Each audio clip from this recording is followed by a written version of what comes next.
Hey everybody, welcome back. I'm Deez, this is my workshop. And today we are going to get on with a follow-up to the cube collaboration video that I did with Dave. He sent his package back. We're going to open that together, see what we shared with the workshop, and review these cubes that were sent. One item that I wanted to address is just to remind everybody what Deez Workshop is all about. I am here just learning, having fun in the shop. And I intend to keep it that way. It has to remain fun. Now, this was a challenge of a project where I was trying to hit perfection or perfect cubes. And I know that my technique, many of you pointed out the things that I did wrong or the way that I didn't test things right. And I appreciate that. That's how I learn. But I do want to remind everybody what Deez Workshop's all about. This is just a guy in his hobby shop having fun, trying to learn and improve as he goes. But I really have no interest in making precision gauge blocks or having that kind of level of precision. I'm not sure I'm able to achieve that. Number one, with my skill set. I've always got something to learn. I don't live and work in a machine shop. I don't have those experienced people around me all day long to teach me proper procedure and proper technique. So you're gonna see me do things out of order, out of sequence, or improperly, or maybe not with the right technique. While I have a granite surface plate, it's not the double, triple grade A, top of the line granite surface plate. I can measure things to within tenths, but I also have trouble hitting those marks. I lack the rigidity on the machines that I have. I don't have top end equipment. You know what I have. It's a Vevor mini lathe. Now the Precision Matthews, that's a good mill, but it's still a Chinese made benchtop mill. It's sitting on a wooden workbench. There's going to be movement within all of my equipment. And as you know, a little bit of movement can, just with some pressure or vibrations or anything, can really knock off thousandths of an inch. We're talking tiny, tiny measurements here. I'm just out here having fun and sharing my process along the way. Keep that in mind as you're watching the videos, and please keep the comments and suggestions and helpful tips coming, because that is how I learn. But I just want to remind you, if it bothers anyone that I'm not hitting zero, or I don't use proper technique, or I don't measure something properly, while I want to know about that stuff so that I can improve on it, I also have no patience to try to hit that kind of precision. It's just, that's the line where I personally, cross to where I'm no longer having fun. And if I'm no longer having fun, I'm no longer going to come out and work with these machines. And if I stop doing that, I'm going to stop making videos as well and posting those. I just wanted to remind everybody what Deez Workshop's all about. Let's get on to checking out what was sent to the workshop, evaluating these cubes, and we'll see what we can work on in this video. There's some of the flyers that they sent. Again, I don't have any affiliation myself with them. I just have befriended Aaron Kohler. He's a big part of this group that puts this on, along with John and some of those other folks. Great group of guys. Just if you're up in the area and you're open that weekend, you should go out there and check it out. Start this unboxing. I finished up.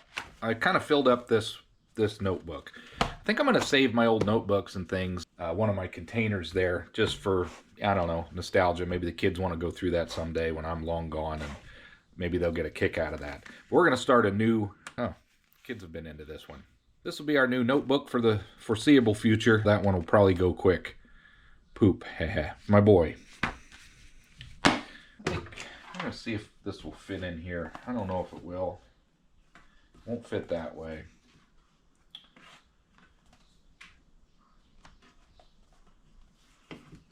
Just too wide.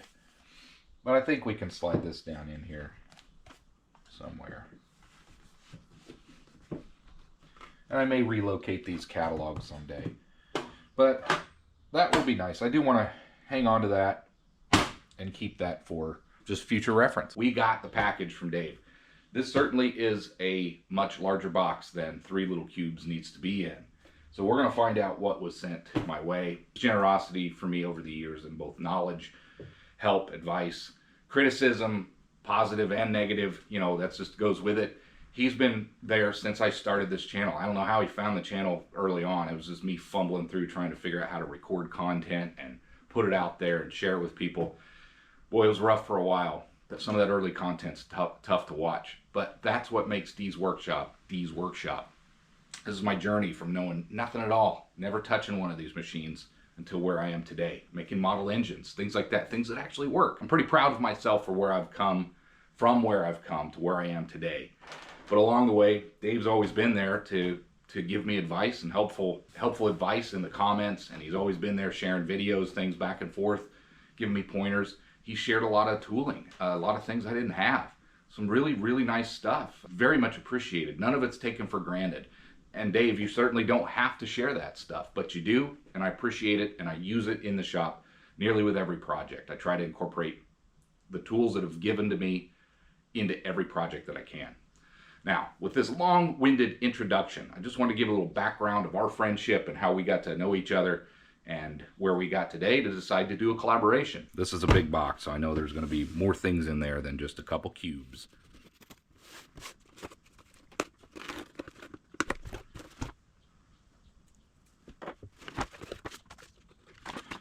These were his measurements that he took on the cubes that I sent, and he measured them for me, and he documented what he came up with. So that's really cool that he included this. Thanks for sending your measurements. So this would be the black plastic one. This one would be the brass, I believe. So pretty interesting results. It came out really well. Sent some more fragile handle with cares, because once you put these on a box for the USPS, they honor that. This box actually showed up pretty well. He's got a bunch of these old containers where he bought different screws and things over the years, and I've actually been trying to work on organizing my stuff a little better, and I've used several of these boxes that he shared with me. He mentioned he was going to share some of the gloves he bought. These are similar to the ones the gray ones that I buy, but he was saying that these kind of would tear up or chew up. I'll give these a try. I always like these kinds of gloves that are disposable, but you can use them multiple times. They don't make your hands sweat. That's the thing I like them. And these are Gorilla Grip. These ought to be pretty good gloves. He had these connectors, like electrical connectors. He said, I'm never going to use those things. And so he just threw them in there along with the box it came with. I actually keep these things around. You never know when you're going to need to fix something minor that's electrical, like a light or something for a vehicle. Who knows what. So I always like having that kind of stuff on hand. He sent a couple of these for a lapel mic. He had those extra laying around. This little calculator, little sharp calculator. I'm actually glad he sent this thing, because I always, when I'm working on these engines, I'm always going back to my phone, and I just wanted to have a calculator sometimes while I'm doing the conversions from metric to decimal. So this is pretty good. This also has a to metric and from metric conversion. I don't have a calculator out here in the garage, out in the workshop. I'm always doing conversions from metric to standard, SAE back forth, imperial. I always go to my phone and I get greasy fingers on my phone and think, what else? Oh, he sent a box in a box. I wonder what's in there. What else do we have in here? Here's some other parts. We've got a nice little piece of plexi. What's wrapped up in here? He had a piece of high-speed steel. Okay, he had an internal threading bar. Okay, he did tell me about this. This is a chisel from his dad that he had, and it's in very, very good shape. It's a blue line, #1 USA. Got a little bit of mushrooming on the end, so you know it was used quite a bit. I'm really happy to have that. I have no chisels with that size. That's really cool to share that.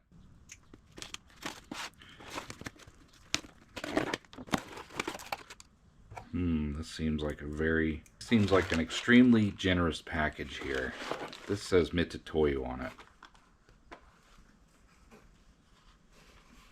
Wow. This is very nice. Anti-magnetic. Dial test indicator.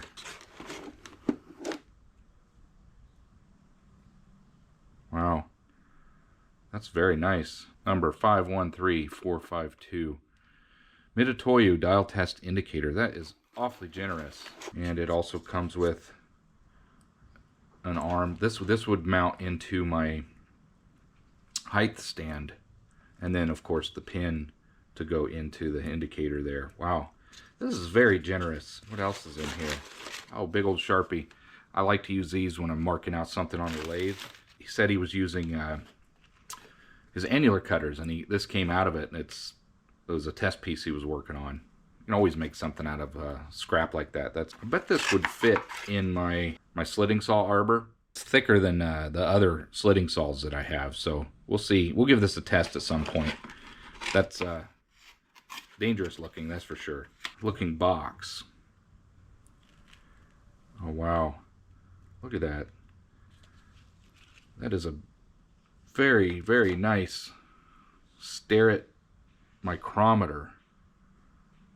That's probably 1/2 inch size. Wow. That did not need to be. This is just so generous to share something like this. I don't have any small micrometers as it stands. Everything I have is inch or larger. Got a couple gauge blocks here. This little guy's going to be tough to hold.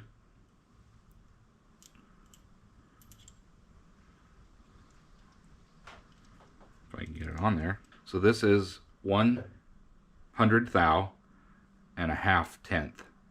And if you look on here, 100 thou, and we are just over 1/2 tenth. This is measuring about 7 tenths. Let's try another spot there real quick. Yeah, a little over 1/2 tenth. That's really cool.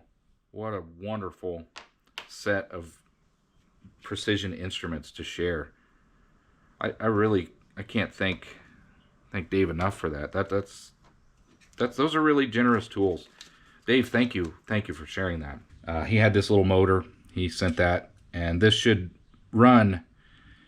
It'll produce an electrical charge off of spinning this thing. And the reason he had a couple of these, he sent this to me just so I could play with maybe running something off of a model engine. Let's get on to the cubes. The cube, he did lap a couple sides. This was my aluminum cube. He said, I'm going to send that back to you so I can enjoy some of the fun with machining that on the lathe. Finally, we get to the cubes. Here's the brass. That is really cool looking. I'll get a close-up view so you can see this. That's really neat. Neat little optical illusion. There's these peaks all over the place. And when you look at this, you wonder, how on earth did you make this thing? Well, if you just follow your protocol, you put it in the lathe, spin it, twist it. You just keep spinning it around and twisting and turning until you get that pattern. That really is neat. Let's check out this one. This is the plastic one. That looks really cool too. You can see the peaks and the shine. It really is neat. Well, there's all the cool things that were shared with the workshop here. Thank you, Dave, as always. I really appreciate it. I feel like I should probably maybe make an attempt at making one of these cubes. Well, just what a bunch of cool things that were shared with the shop here. Blue line chisel. This was from Dave's father. It's really nice of him to share this with me. I will use this thing. I'll hang on to it. We've got a nice piece of high-speed steel, small, where we can make some really small grooving tools or parting tools, things like that. But here is the star of the video. This is the follow-up. Check those things out. It's mesmerizing. Really cool. Neat little peaks, valleys.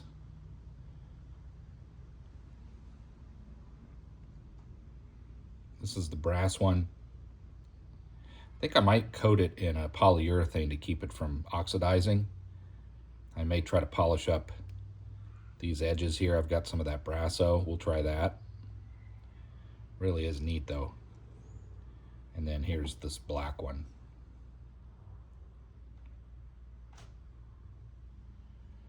Really cool.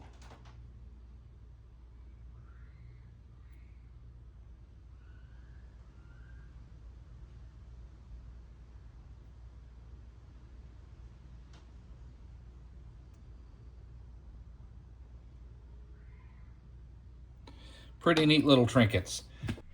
We're going to try something a little unique here. We're going to use a piece of round stock tube in order to grip my square stock, and we're going to see how this turns out. This could be an utter disaster, but I want to try this with a unique approach that uses a 3-jaw chuck instead of a 4-jaw. and we're going to see if this turns out or not. So I've really been thinking about ways to make it repeatable in the distance. I'm going to set we're going to touch off on my x-axis, and that's going to be the start, and then we'll move this in 330 thou, a third of the cube. Let's touch this off first. I know you can't really see, but there's a touch off. Let's zero that. Let's check this other side here.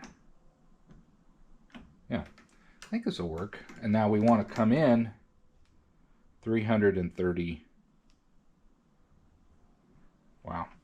So that's where we want that to be. We're going to lock the carriage, and we'll bring our carriage stop over, and that's going to set our depth. We just want to make sure everything's going to clear, and it's going to. And then finally, we need to make a repeatability stick or measuring device in order to always bring this in to the same distance. Well, this could be a total disaster, but we're going to find out.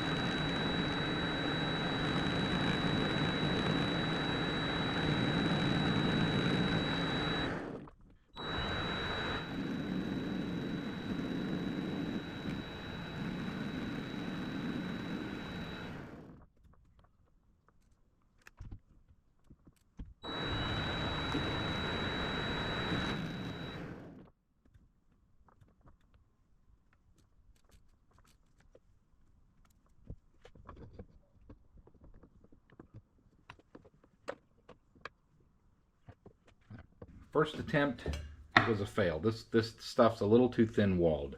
Let's try the next attempt. We're gonna use this pipe here. Let me go do a quick measurement and we'll cut a sliver off.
I decided that I want to try to make this cube into one of those decorative mesmerizing cubes. And we're going to try a different approach from using a 4-jaw. I wanted to try to make a collet adapter. And as you can see, round piece of pipe that I cut a slot in. I don't know how accurate this is going to be, but what I'm trying to do is repeatability without the need to indicate and I'm taking shortcuts, right? So I'm just trying to do a different approach than what the obvious is. The obvious would be to put your 4-jaw in there, center it up, take your time, blah, blah, blah. I don't have the patience for that right now. I just want to see if I can make this thing in a different fashion, and hopefully I can knock this thing out. We're going to give it a shot. I've got a jig set up for depth. I've got this pipe in here. I think we're ready to just give it a shot.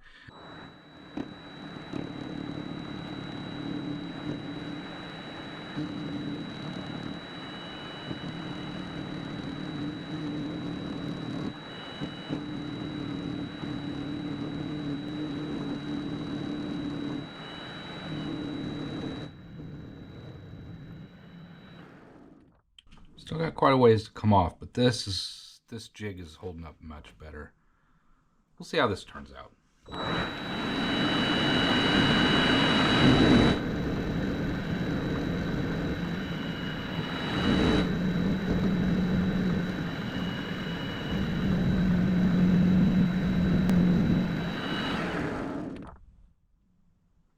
We're getting really close to where I need to be careful here. We're wanting this face here to be 330 thou as well. So we want to make sure that we don't overshoot that. We got a little more to come off. Let me grab my, a little bit more to come off, but let's be careful here. So.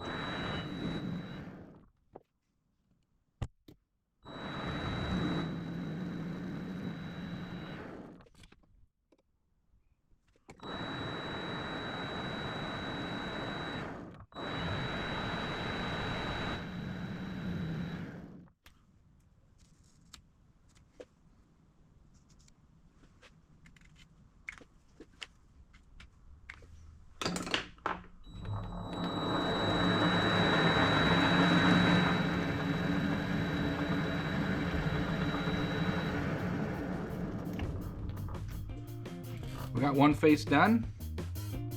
It's time to rotate this and just rapidly get through this.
It was just a bunch of tedious work, but I want to walk you through what I did. We ended up with a cube that looks, I believe, similar to the other cubes. So we'll check them all out. But what I ended up doing was making this jig. This is something you can find on the internet. A lot of people have done this. Just took a piece of pipe, cut a sliver in it, and I used that to squeeze down on my square. And then I also made, I just used a piece of plastic that I had, nylon, and I made a mark, and I just wanted a quick way to set the depth. Now this is not precision at all, this is just a fun little cube, but I was able to quickly set the depth and knock this part out very quickly using just my little depth gauge, backed it up against the back of my part, and I tapped it into place to make it square. Well, as square as I wanted to. And overall, it turned out and I made one of these silly little cubes. Now, I made mine a little different than Dave, and I think what we'll do is bring you over to the workbench and I'll share with you the changes and the differences, and we'll close out this video. Turned out pretty cool. Well, we did it. We made one of the cubes. I didn't think I was going to really get to that in this follow-up, but I thought this wouldn't be a very good follow-up if I didn't at least attempt to make one of these. Now, there's a difference on my cube than the ones Dave sent. And I looked at the ones on there. Some of these, you can see people making these online, so I did some looking. And a lot of people just left these flats flat, and they would lap them later. And I chose to go that route and stop short and just make these cool little peaks and leave the sides flat. Now, on Dave's, you look, he went a little bit deeper and he rounded over these edges. I kind of think this looks kind of cooler with the rounded peaks and the rounded flats. But honestly, I think mine looks pretty good too. So challenge was accepted. Challenge was met. I made one of those cubes as well on my lathe, but I took a different approach. I did not use my 4-jaw. I used a jig, a tube style jig. That's something I need to be better about, is making jigs and using them. And I also used a little depth gauge out of this piece here, and I was able to make repeat cuts. Now, this is not precision. As I said earlier in the beginning of this video, I am not after chasing zeros. I don't have the patience for it, and I don't want to do it. It won't be fun if that's what I turn into doing. However, I like making things, and I do want to strive for hitting those marks.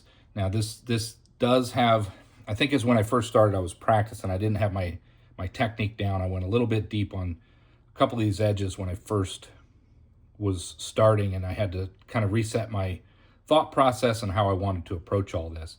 But other than a couple little I don't know, you can call them boo-boos, but overall I don't think it's too bad. That thing turned out pretty well. So there's my cube. I did make it. Collaboration done. I think it's time that we close out this video. And there's the brass, there's the plastic that Dave did. So he made these, and I made that one. Pretty cool. I encourage you to do it too. There's a lot of good techniques in this, a lot of good challenges. Challenge yourself to make a perfect cube and get as close as you can, and then figure out a setup. Do you have a 3-jaw? Do you have a 4-jaw? If you don't have a 4-jaw, here's an approach. I just gave you a way to make this square thing with a 3-jaw chuck. If you have a 4-jaw, practice using the 4-jaw. That is also something that I need to work on. But I went this route. I just thought I would try something a little different. Well, I hope you all enjoyed this collaboration series. And I wasn't sure that I was actually going to get to the time to be able to make my own cube, but in the end, I did. Pretty cool stuff. This was fun to make. I encourage you to make your own. It's a good challenge. It's something fun to work on. Doesn't require a lot of material. And if you have a lathe and a mill, you could probably just do this in the lathe if you wanted to square this up. There's techniques to square up material in the lathe. You don't need a 4-jaw chuck either. I just showed you that. You can get this done if you put your mind to it. If you haven't subscribed, please do. It helps out the channel. Please like, hype, just swipe, you go to the comments and you swipe to the left and you click the hype button. I guess that's supposed to help out the channel. I'm trying to grow. Growth has really stalled right now. I don't know if I'm going to hit 5,000 subscribers or not. We're still trying to get to that so I can do a giveaway. But who knows? We'll see how this goes. I hope you enjoyed, and I hope to see you on the next video. Thanks for watching, everybody.